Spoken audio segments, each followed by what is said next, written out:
Hey Moto fans, fans of Honda, fans of motorcycles. I want to show you my little Honda collection, something I'm very proud of. It's nothing to boast or brag about. This entire collection costs less than one Honda RC45 or RC30.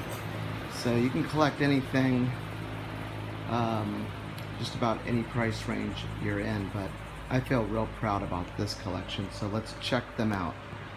First one that we're looking at here is a 1989 Honda GB500. It has 1,000 miles on it, 1,100 to be exact. I don't know if you can see that, the light is bad in here. But this bike is perfect condition. My friend Bill Nation out at Pro Italia found this for me from a motorcycle collection in California, and these things are going really up in value. If you can find one, I recommend it. I wouldn't recommend buying a 1,000-mile one because then you feel guilty about riding it, but there's plenty of them out there with 5,000 and 6,000 miles that you can pick up for a pretty good price, and they're just a joy to ride. You can cruise on the highway 70 miles an hour on this thing. It's hard to believe they didn't sell when they were in the showrooms and in new. I've heard rumors of dealers unloading them for 1,500 bucks, but you're going to pay quite a bit more than that nowadays. It's a great bike, styled after the Isle of Man racers from the late 50s. So it's really, really proof that Honda can make anything they want. I heard Peter Egan say that before in one of his articles from Cycle World, and it's a neat bike. All right, another one. These are starting to appreciate. This is a this is a 99 Superhawk 996 V-twin.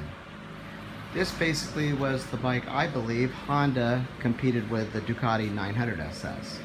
A little more comfortable, a little more reliability, both great bikes. I'm a Ducati lover.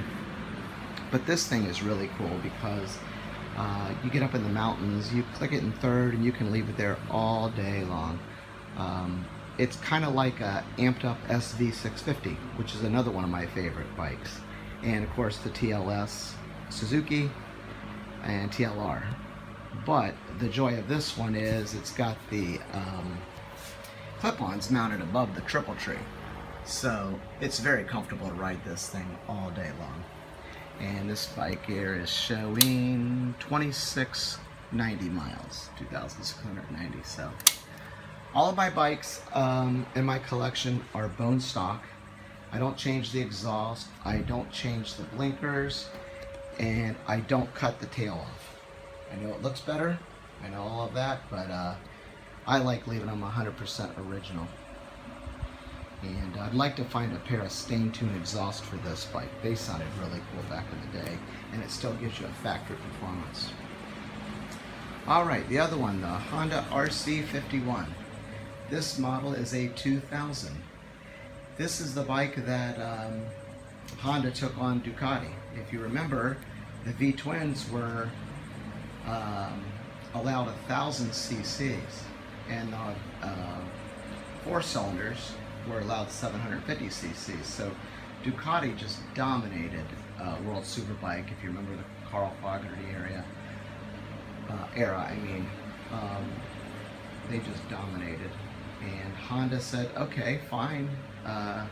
If you guys want those rules, we'll make one, and we'll make a better one. And sure enough, Nicky Hayden won, rest in peace, won the World or AMA Superbike Championship on one, and Colin Edwards took the World Superbike on one. This is the SP1, the first generation, and I believe I just saw one actually for sale that had 0 miles on it. I always thought this one was one of the lower mileage because I look for these all the time, and this one has 890 miles on it now. Just perfect condition. It's gorgeous to look at. It's a crime that it sits so much. I've had another one that had higher miles that I rode the heck out of, and didn't feel as guilty putting the miles on. All right, back here we got a 1993 CBR 900. How many Japanese manufacturers, designers shall I say, can you name? Well, I can't name any except this guy, Tadeo Baba. He got this bike right. 55-inch wheelbase, the weight of a 600, but the power of a 1000cc bike. For that, it's still to this day incredible fun. You roll on the throttle, the wheel just stands up effortlessly, and it's really cool. It's got 16,000 miles, but it's in really super fantastic condition. It's got the blinkers and the stock exhaust. One issue with these, it's hard to find that 16-inch front wheel. A lot of guys take the Honda F2 and they put that rim on it, and then you can run a larger diameter. But this bike is cool. It's really cool from that era. And I've had 5 or 6 versions of this bike, and I just love it. The one modification I did was I put Healy bars on it to raise the bars up just a little bit. And but I still have the stock ones, and that was an easy modification. Just gave me about another 1.5 inches on this 50 body of mine. But I'd love to have a red, white, and blue one. Those, I think, were the really popular ones, but this was one of 2 colors offered in that year, at least in the United States. And it was, you know, it was just a special bike, you know, when it came out. Kind of like in '98 when the Yamaha R1 came out, it really just dominated everything. So these are cool, really cool. Another bike, it's not really collector worthy. It's probably the bike that I will own if I live to be an old age and still riding in my 70s and 80s.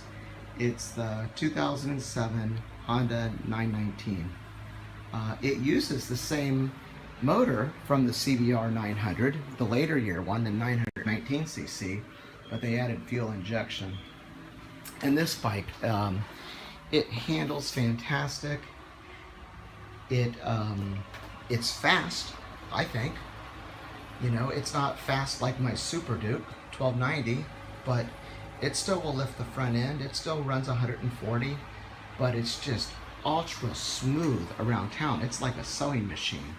So, and you can pick these up pretty cheap. I bought this one 2 years ago. Let's see, like in 2016, I bought it with 0 miles, and it's a 2007. I got it out of Mason City, Iowa, from the local Honda dealer there. I'd love to know how these bikes just go unsold. I mean, it just drives me crazy. And when I'm on eBay, I'm always seeing all these old bikes that, and much older than this one, that still have 0 miles on it.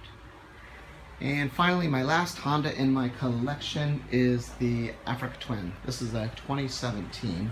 This is my newest one, obviously. My good friend J.M. Padron down at J.M. Honda in Miami Beach, or in Miami, gave me a fantastic deal on this one. It was used. It's a 2017, but it only had 170 miles on it. And I got this one with the transmission.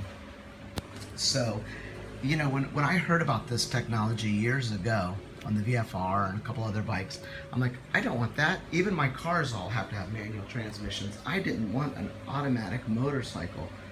Well, let me tell you, I'm sold on this technology. It's incredible, the different modes that you can put it in.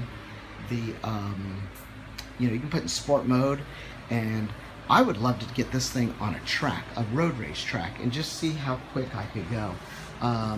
The auto blip on the downshift sounds incredible. I've got a full Akrapovic exhaust system that I'm going to put on it, so that ought to sound really good.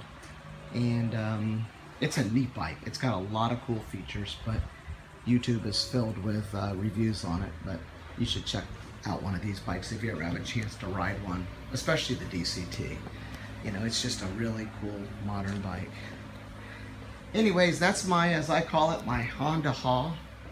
It's not meant to boast or brag. You know, I'm in my mid to late 50s here, so this is my little slice of joy in my life, these machines. And, you know, leave a comment. Tell me what you think. What's in your collection?